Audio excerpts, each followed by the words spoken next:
Miss Linda, it was great meeting you today, and I just want to go over the scope of work for your project. We'll go in a little bit more in depth on this video as far as different installation best practices and what we need to do to your house to get it up to par with a proper James Hardie installation. What I like to do on the house is, first of all, just as a side note, we'll take these columns down, we'll put in 6x6 posts and wrap those in Hardie plank. We'll do a cedar mill grain so it'll match the grain that's on the siding. All your window trim will be in Hardie plank with the proper installation, with one going across the top, sides going down past the bottom one, not where they're hitting the bottom place, so you have a little spot for water at the bottom of the trim. Your shutters will come off. You've got options there. I can get you some new shutters if you'd like, or we can just power wash those, prep those, and repaint them, refinish them. I use a special primer on the vinyl that's a little bit different. It's an epoxy primer than the masonry primer that's on the siding. But if you'd like me to fix those up, I can fix them and then reinstall them by the windows after we install the Hardie trim and siding. For the installation of the siding, it's very redundant, so I'll go over it on the front of your house, and when we get to the sides, it'll be the same scope of work for the sides as far as the siding installation goes.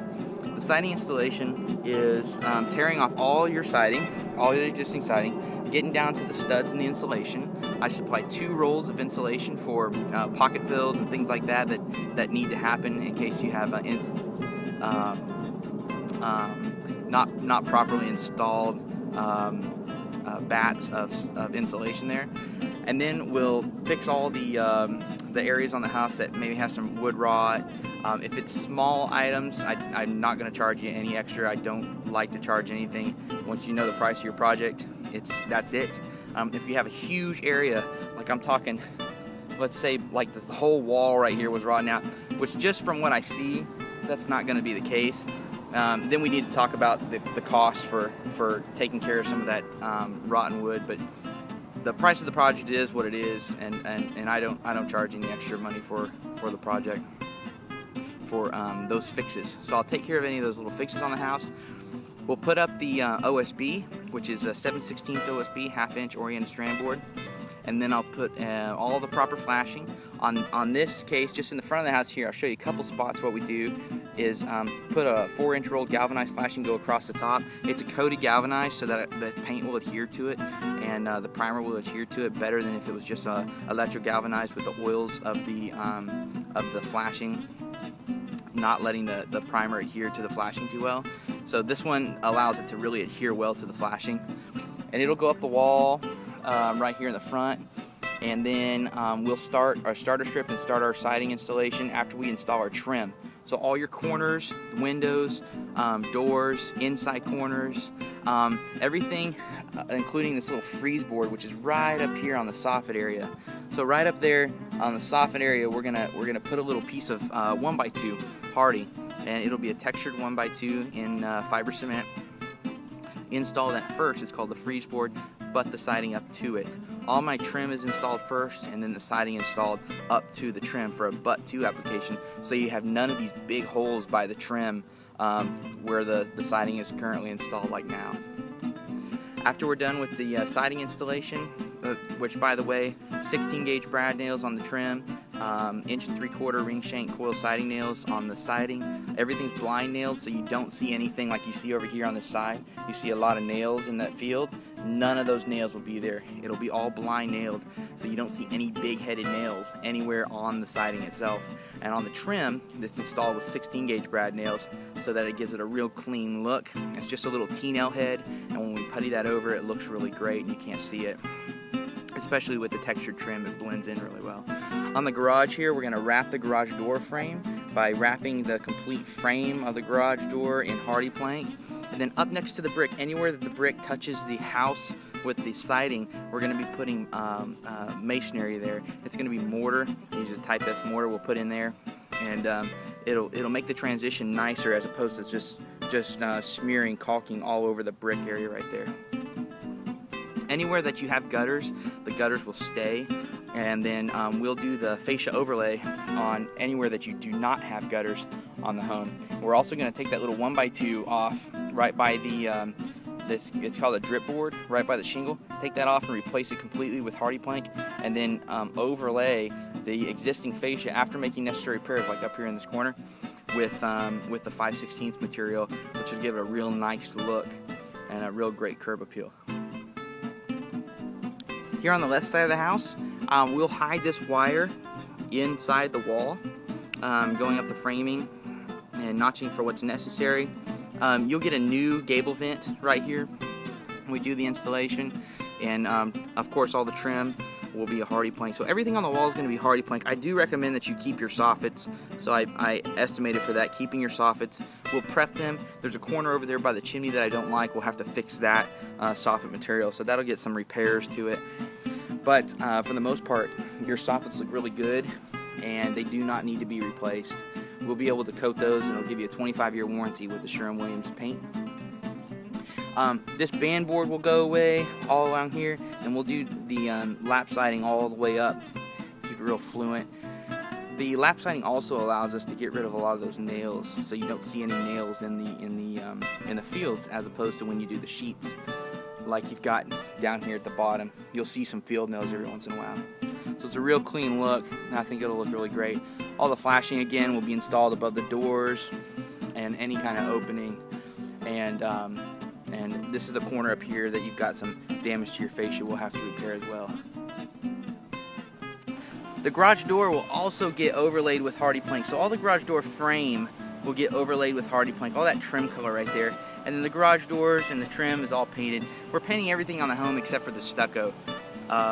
So all the garage door frames will get wrapped in 5/16 thick hardy plank, and then we'll seal that up and then coat it when we coat the garage doors. So it'll look real clean, and it'll have a maintenance-free facade on it. On the back of the house, we've got some improperly installed James Hardie siding that'll all be coming down with the rest of the masonite. Got some areas down here on the water table. This brick ledge that you've got going around the house, it's got a real good cedar base, but I want to check that water table. I really don't like the way that 2x is installed, that has a little edge on it that's allowing the water to kind of drip off the wall and flow down the wall and not get behind the brick. I'm going to take that off and install some textured flashing that's also coated for adhesion for paint, and that'll be custom bent out here on site with a 10-foot machine I've got called a brake. So we'll bend that and install that over that cedar.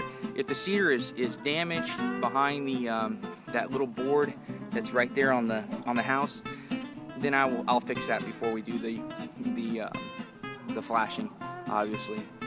So the flashing will happen after we put the OSB on the house. So here again, all the siding will get torn off, all your trim will get torn off, obviously, with the siding. We'll check the studs and insulation, go up with the 7/16 OSB, go up with the trim first. It'll all be the same width as what you've got right now. It's a 1x4 Hardie. It'll be a 1x4 trim. And then we'll go up with you have two different styles you can pick from on this. There's actually a couple more, but one of the ones that looks really good, I think this Colonial Rough On that is actually installed on the house looks good for the house, but it's obviously installed wrong. So we can install it right, put some Colonial Roughs on up there to look nice. The other thing that would look really good is just straight grain. That's called Cedar Mill Select. Either one of those would look really good, your choice, obviously. So we'd install the trim first around the windows and the corners, and then put up the siding, getting rid of this band board and getting rid of the vertical siding on the bottom, making it all lap so it's all real fluent. These cable wires here, just like you've got on the left gable, the cable wires we can hide behind the wall. So one caveat to that, if something happens to the cable wire, the company will have to come out and install a new wire on the outside of the siding, not behind the siding. So if that happens, 9 times out of 10 it's fine. Every once in a while, when you move those wires around, something happens to the wire during us hiding the wire into the wall, then the cable company will need to come out and take care of that. So here on the right gable, we've got more siding installation, tearing off everything, installing the right flashing down here. We'll take your downspouts off and then reinstall them on on the painted hardy trim after we're done. Again, the hardy plank board has a 30-year fixed warranty, and the paint has a 25-year warranty by Sherwin-Williams. That's written specifically for Tulsa Renew. So you will get that in form of a PDF with your address and PO number on the warranty. And then here on the house, all this chimney, this was installed with the Colonial Rust on, but we're going to take that off because it's not installed properly. And then up at the top of the chimney, you've got some flashing up here at the chimney area. We're going to fix that flashing and make sure that it's flashed properly, because this part of the valley is where it really comes down and hits that flashing. So I don't want any water infiltration in that area. So we'll fix that flashing. Your chimney cap will go on just like it does now, but with the hardy plank trim below it. So thank you again for your time today, Linda. I look forward to serving you with this project. I think it's going to be a great project. The house will really look wonderful with the hardy plank siding on it, and best of all, can be completely maintenance free after we're done. So thanks, have a great day, and we'll talk to you later. Bye.